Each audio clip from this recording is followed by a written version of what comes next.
അതുപോലെ യൂണിഫോമാണ്, ദീർഘിപ്പിക്കുന്നില്ല. യൂണിഫോം ഞാനാണ് നീല യൂണിഫോമിലേക്ക് പോയത്. ആദ്യമായി ഓൾവോ ബസ് വാങ്ങിച്ചപ്പോൾ കാക്കിയിലേക്ക് നീലയ്ക്ക് പോകാനുള്ള എൻ്റെ മനസ്സിലെ ഒരു ദുരുദ്ദേശം ഉണ്ടായിരുന്നു. ഈ മുദ്ര വെച്ച കാക്കിക്കൊരു വിലയുണ്ട്, മുദ്രയില്ലാത്ത കാക്കിക്കൊരു വിലയില്ല എന്നെനിക്ക് തോന്നി. ഞാൻ വന്നപ്പോൾ എന്നോട് MD പറഞ്ഞു, ജീവനക്കാരെല്ലാം ആവശ്യപ്പെട്ടു വീണ്ടും കാക്കിയിലേക്ക് പോകണം, കാരണം കാക്കി ഇട്ടാൽ ഇടി കിട്ടില്ല എന്ന് പറഞ്ഞു എന്നാണ്. അതായത് റോഡിലൊക്കെ ചില ഇടികളൊക്കെ നടക്കുന്നുണ്ട് ഇങ്ങനെ.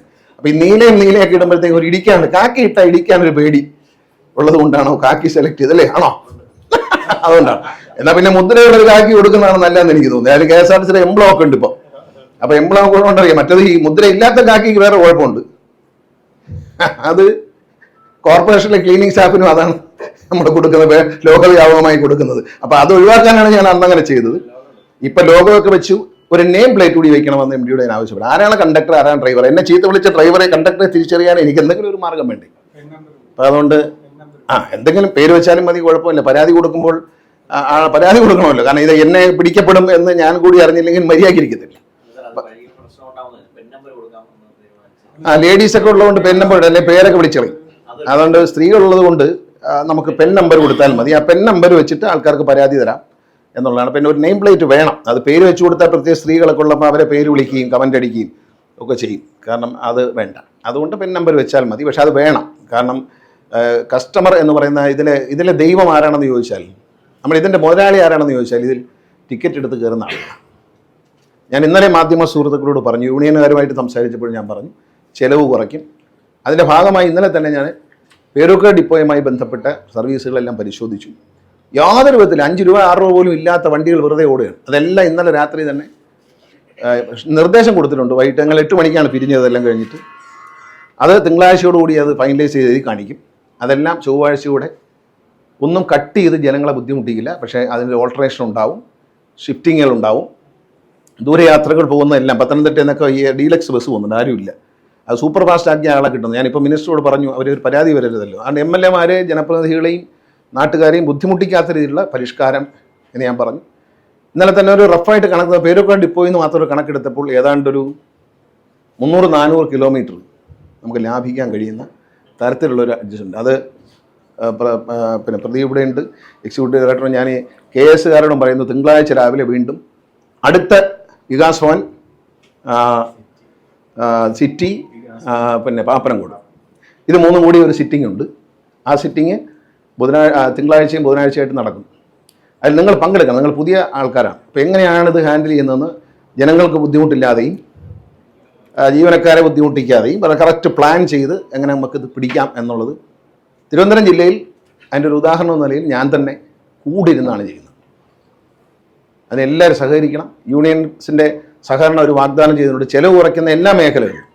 ഇപ്പോൾ നാളെ ഇത് ഈ ബുക്കിൻ്റെ കാര്യം തന്നെ ഒരു ആരോപണം വരും. എന്താണെന്നറിയാം, ബുക്ക് 30,000 അടിച്ച് പൈസ കളഞ്ഞു എന്ന്. അത് വേണ്ട. ഇപ്പോൾ സ്പോൺസർ കിട്ടിയോണ്ട് അദ്ദേഹം അടിച്ചതാണ്. പരസ്യം ഇനിയും പിടിക്കും. ആ പരസ്യം നമ്മൾ സൂക്ഷിക്കും. അത് വെച്ച് നമ്മളത് പ്രിൻ്റ് ചെയ്യും. ഈ ബുക്കായിട്ട് വേൾഡ് വൈഡായിട്ട് ഇത് പോകും. യൂണിഫോം, പുതിയ യൂണിഫോം ആവശ്യപ്പെട്ടതാണ്. നിങ്ങൾ ആവശ്യപ്പെട്ട ഗാനങ്ങൾ എന്ന് പറയുന്നത്, നിങ്ങൾ ആവശ്യപ്പെട്ട യൂണിഫോം നിങ്ങൾക്ക് തരുന്നതിൽ അതിയായ സന്തോഷമുണ്ട്.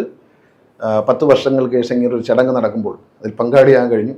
പിന്നെ MD പറഞ്ഞ കണക്ക് വാഹനപ്രേമിയായതുകൊണ്ട് MDയും വാഹനപ്രേമിയാണ്, ഞാനും. അപ്പോൾ ഈ വണ്ടി വന്നപ്പോൾ ബോംബെയിൽ നിന്ന് വരുമ്പോഴേ എന്നോട് പറഞ്ഞു ഒന്ന് ഓടിക്കണം എന്ന് പറഞ്ഞു എൻ്റെ അടുത്ത്. സാർ അന്ന് ഓടിക്കണം. ഞാൻ പറഞ്ഞു ഞാൻ വരട്ടെ എന്ന് പറഞ്ഞു.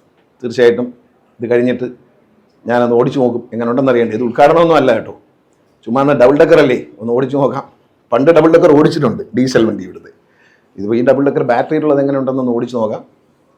മാധ്യമപ്രവർത്തകർക്ക് ഇവിടെ വന്നിരിക്കുന്നവർക്ക് മുകളിലും താഴെയായിട്ട് കയറാം. കയറിയിരുന്ന് ഒരു ഉല്ലാസയാത്ര പോയിട്ട്. അതുപോലെ ഒരു കാര്യം കൂടി ഉണ്ട്, മാധ്യമപ്രവർത്തകർക്ക് കൂടെ ശ്രദ്ധിക്കാൻ പറയുന്നതാണ്. ധാരാളം സ്റ്റേ ബസ്സുകൾ ഉണ്ടായിരുന്നു. ആ സ്റ്റേ ബസ്സുകൾ കോവിഡിൻ്റെ കാലത്ത് ഇത് വളരെ കാര്യമായിട്ടൊന്ന് കൊടുക്കണം. കാരണം എന്താ പറയുക, സ്റ്റേ ബസ് കോവിഡിൻ്റെ കാലത്ത് നമ്മൾ നിർത്തേണ്ടി വന്നിട്ടുണ്ട്. ചില സ്ഥലങ്ങളിൽ നമ്മൾ ഈ ഷെഡ്യൂൾ ചെയ്ത് വരുമ്പോൾ സ്റ്റേ ബസ് അത്യാവശ്യമായി വരുന്നു.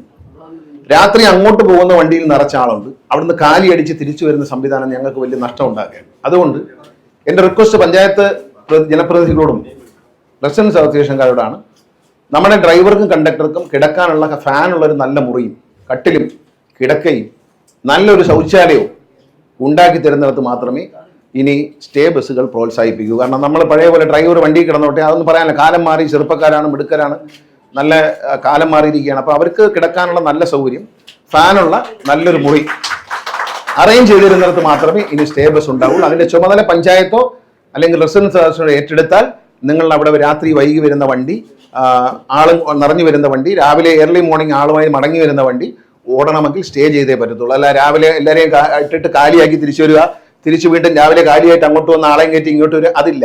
സ്റ്റേ ബസ് തരാം, പക്ഷേ നല്ല സൗകര്യങ്ങൾ, കിടക്കാൻ കണ്ടക്ടർക്കും ഡ്രൈവർക്കും പ്രത്യേകം കട്ടിലുകൾ, മെത്ത, ഫാനുള്ള മുറി, നല്ല മനോഹരമായ വൃത്തിയുള്ള ടോയ്ലറ്റ്, ഇത്രയും സൗകര്യങ്ങൾ പഞ്ചായത്ത് അല്ലെങ്കിൽ റെസിഡൻസ് അസോസിയേഷൻ സൗജന്യമായി നൽകിയാൽ മാത്രമേ ഇനി സ്റ്റേ ബസ്സുകൾ ഉണ്ടാവൂ. അല്ലാത്ത പക്ഷം അത്തരം സ്റ്റേ ബസ്സുകൾ കട്ടി.